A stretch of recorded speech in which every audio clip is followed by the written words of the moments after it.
இன்று நான் உங்களுக்கு சொல்ல போகும் கதை ஒரு பெரிய பணக்கார தந்தைக்கும் அவருடைய படிப்பறிவு மிகுந்த மகனுக்கும் இடையிலானது மட்டுமல்ல. இது நம் ஒவ்வொருவருடைய வீட்டிலும் ஏதோ ஒரு மூலையில ஒளிந்து கொண்டிருக்கும் கதை. ஒரு பழைய மரப்பெட்டியும் ஒரு துருப்பிடித்த சாவியும் எப்படி ஒரு குடும்பத்தின் தலையெழுத்தையே மாற்றியது என்பதை பத்தி தான் இப்போ நம்ம பார்க்க போறோம். அதோட இந்த கதையில இருந்து 3 உண்மைகளையும் தெரிஞ்சுக்க போறோம். கண்டிப்பா இந்த வீடியோ உங்களுக்கு ஏதோ ஒரு வகையில் ஆறுதல் தரும்னு நம்புறேன். கதைக்குள்ள போகலாம். அது ஒரு அழகான மாலை பொழுது. அந்த ஊரிலேயே மிகப்பெரிய செல்வந்தர் ரகுராமன். 65 வயதான அவர் தனது பிரம்மாண்டமான வீட்டின் மொட்டை மாடியில அமர்ந்து சூரிய அஸ்தமனத்தை பார்த்துக்கிட்டு இருந்தாரு. அவரிடம் இல்லாத வசதிகளே இல்லை. ஆனா அவரிடம் இல்லாத ஒன்று என்னவா இருக்குன்னு நீங்க நினைக்கிறீங்க? அதை கமெண்ட்ல சொல்லுங்க பார்க்கலாம். அவரது ஒரே மகன் சந்தோஷ் அமெரிக்காவில் பெரிய வேலையில இருந்தான். ரகுராமன் தன் வாழ்நாள் முழுவதும் ஓடி ஓடி உழைத்தது அந்த மகனுக்காகத்தான். ஆனா இன்னைக்கு அந்த மகனுடன் பேசுவதற்கு கூட அவருடைய மகனுக்கு நேரம் கிடைக்கிறது இல்லை. இப்ப கண்டுபிடிச்சிருப்பீங்க தானே, ரகுராமனிடம் இல்லாத ஒன்று மகிழ்ச்சி. ஒரு நாள் ரகுராமன் தனது வீட்டின் பரனை சுத்தம் செய்யும் போது ஒரு பழைய மரப்பெட்டி கண்ணில் பட்டுச்சு. அது அவரது மறைந்த தந்தை, அதாவது அவருடைய தந்தை, அதாவது சந்தோஷனுடைய தாத்தா வைத்திருந்தது. அதுல ஒரு சின்ன பூட்டு இருந்தது. ஆனா அதோட சாவி எங்க இருக்குதுன்னு தெரியல. சரியா அந்த நேரம் பார்த்து சந்தோஷ் அமெரிக்காவில இருந்து ஊருக்கு வந்திருந்தான். ஆனா வந்த நேரத்துல இருந்து எப்ப பார்த்தாலும் லேப்டாப்பும் கையுமாவே இருந்தான். ரகுராமன் மகனை அருகில் அழைத்தார். சந்தோஷ், ஒரு நிமிஷம் இங்க வந்து உட்காரு. இது உன் தாத்தா கொடுத்த பெட்டி. இதை திறக்க ஒரு சாவி வேணும். அதை தேடி தர முடியுமா? அப்பா, இதுக்கு தான் நான் ஊர்ல இருந்து வந்தேனா? அந்த பெட்டியில என்ன இருக்க போகுது? பழைய துணி அல்லது சில காசுகள் இருக்கும். அதை உடைச்சிட்டு போலாமே. அப்பா, நான் ரொம்ப பிஸியாக இருக்கேன். நீங்கள் அந்த பெட்டியை அப்புறம் பார்த்துக்கலாமே என்று எரிச்சலோடு சொன்னான். ரகுராமன் அமைதியா, இல்லைப்பா, சில விஷயங்களை உடைக்கக்கூடாது, திறக்கத்தான் செய்யணும். உன் தாத்தா சாகும்போது என்கிட்ட ஒன்று சொன்னார். உனக்கு எப்பெல்லாம் உன் மகன் உன்னை விட பெரிய ஆளாக தெரியறானோ அப்போ இதை திறந்து பாருன்னு சொன்னார். எனக்கு இப்போ நீ என்னை விட பெரிய ஆளாக தெரியற, அதான் இதை தேடுறேன்னு சொன்னார். சந்தோஷ் ஒரு நிமிஷம் திகைச்சு நின்னான். அடுத்த 2 நாட்கள் தந்தைக்கும் மகனுக்கும் இடையில ஒரு புதையல் வேட்டை போல அந்த சாவிக்கான தேடுதல் நடந்தது. பழைய ஆல்பங்கள், தாத்தா பயன்படுத்திய புத்தகங்கள் என ஒவ்வொன்றையும் புரட்டினார்கள். ஒவ்வொரு பொருளை எடுக்கும் போதும் ரகுராமன் தன் தந்தைக்கும் தனக்கும் இருந்த உறவை மகனிடம் கதையாக சொன்னார். இந்த சைக்கிள் பெல் இருக்குதே, இதுக்காக உங்க தாத்தா 3 நாள் பட்டினி கடந்து எனக்கு வாங்கி கொடுத்தாரு. அடுத்தது இதோ பாரு, இந்த கிழிஞ்ச சட்டை. நான் முதல்ல ஸ்கூல்ல மெடல் வாங்கினப்போ அவர் போட்டிருந்த சட்டை. சந்தோஷ் மெல்ல மெல்ல தனது லேப்டாப்பை மூடி வைத்தான். அவனுக்குள்ள இருந்த இயந்திரத்தனமான மனிதன் மறைந்து ஒரு மகன் வெளியே வந்தான்.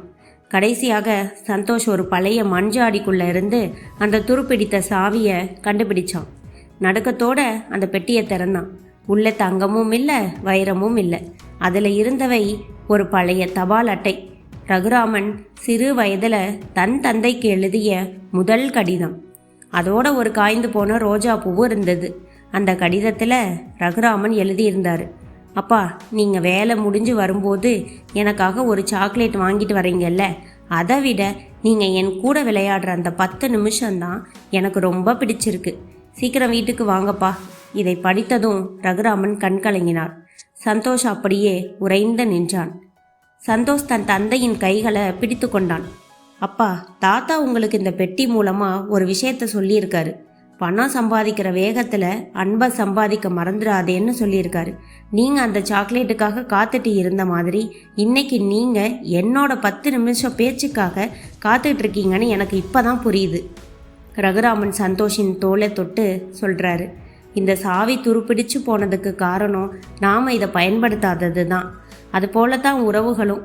பேசாமலே இருந்தா மனசும் துருப்பிடிச்சு போகும். இந்த பெட்டியில இருந்த உண்மையான பொக்கிஷம் அந்த கடிதமும் இல்லை. பெட்டியில இருந்த உண்மையான பொக்கிஷம் அந்த கடிதம் இல்லை சந்தோஷ். நாம 2 பேரும் சேர்ந்து இந்த சாவியை தேடின நேரம்தான். அன்னைக்கு இரவு அந்த வீட்டில் பல வருடங்களுக்கு பிறகு சிரிப்பு சத்தம் கேட்டுச்சு. செல்போன் அணைக்கப்பட்டன. இதயங்கள் பேச தொடங்கின. இந்த கதையின் நீதி: நாளை நம் பிள்ளைகளுக்கு நாம் சேர்த்து வைக்க வேண்டியது வங்கி கணக்குகள் மட்டுமல்ல, அவர்களுடன் நாம் செலவழித்த அழகான தருணங்கள். காலம் கடந்து திறக்கப்படும் சாவிகளை விட இப்போதே திறக்கப்படும் இதயங்கள் தான் மேலானவை.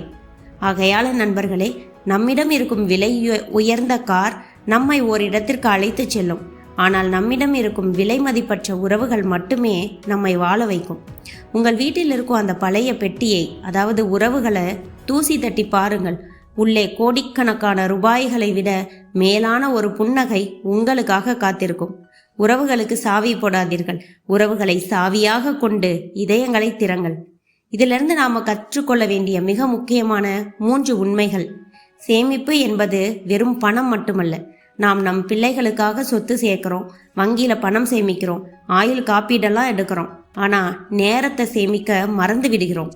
உண்மை என்னன்னா, ஒரு குழந்தை வளர்ந்து பெரியவனான பிறகு அவனுக்கு நீங்கள் கொடுத்த பொம்மை ஞாபகம் இருக்காது. அந்த பொம்மையை வைத்து அவனுடன் நீங்கள் விளையாடிய அந்த 10 நிமிடங்கள் தான் ஞாபகம் இருக்கும். அடுத்த 2வது, துருப்பிடித்த சாவி. ஒரு குறியீடு. ஒரு இயந்திரத்தை பயன்படுத்தாமல் வைத்தால் அது துருப்பிடிக்கும். ஒரு உறவில் பேச்சுவார்த்தை இல்லாமல் போனால் அந்த உறவு கசக்க தொடங்கும். அடுத்து 3வது, கடந்த காலம்ங்கிறது ஒரு பாடம், நிகழ்காலம்ங்கிறது ஒரு பரிசு. நாம் எப்போதுமே நாளைக்கு பார்த்துக்கலாம் என்று அன்பை தள்ளி போடுறோம். அப்பாவிடம் தானே நாளைக்கு பேசிக்கலாம், மகனுடன் தானே நாளைக்கு விளையாடலாம் என்று சொல்லியே காலத்தை கடத்துகிறோம். ஆனால் காலம் யாருக்காகவும் காத்திருப்பதில்லை. இழந்த பணத்தை சம்பாதித்து விடலாம், ஆனால் இழந்த தருணங்களை ஒருபோதும் மீட்க முடியாது. உங்கள் எல்லோரிடமும் ஒரே ஒரு வேண்டுகோள் வைக்கிறேன். உங்கள் அலைபேசியை சிறிது நேரம் ஓரமாக வைத்துவிட்டு உங்கள் பிள்ளையோட கண்களை பார்த்து பேசுங்க. உங்கள் வயதான பெற்றோரோட கைகளை பிடிச்சு அவங்களுக்கு ஆறுதலான உங்களால் முடிஞ்ச ஏதோ ஒரு வார்த்தையை சொல்லுங்க. ஏன்னா வாழ்க்கை என்பது நாம் வாங்கும் பொருட்களில் இல்லை, நாம் வாழும் தருணங்களில் இருக்கிறது. அந்த துருப்பிடிச்ச சாவியை தேடாதீர்கள். உங்கள் அன்பால உறவுகளில் இருக்கக்கூடிய துருவை நீக்குங்கள். அதுதான் உண்மையான வாழ்க்கை. ஓடும் கால்கள் ஓய்வெடுக்கும் போது தேடும் உறவுகள் அருகில் இல்லை என்றால் அந்த ஓட்டத்திற்கு தான் என்ன பொருள்? கமெண்ட்டில் சொல்லுங்கள். அதோடு இந்த கதை பிடிச்சிருந்தாலும் கமெண்ட்டில் சொல்லுங்கள். இது போன்ற கதைகளை தொடர்ந்து கேட்க இணைந்திருங்கள். லைக், கமெண்ட், சப்ஸ்கிரைப் பண்ணி சப்போர்ட்டும் பண்ணுங்கள். வேறு ஒரு நல்ல கதையோடு மீண்டும் சந்திப்போம். நன்றி, வணக்கம்.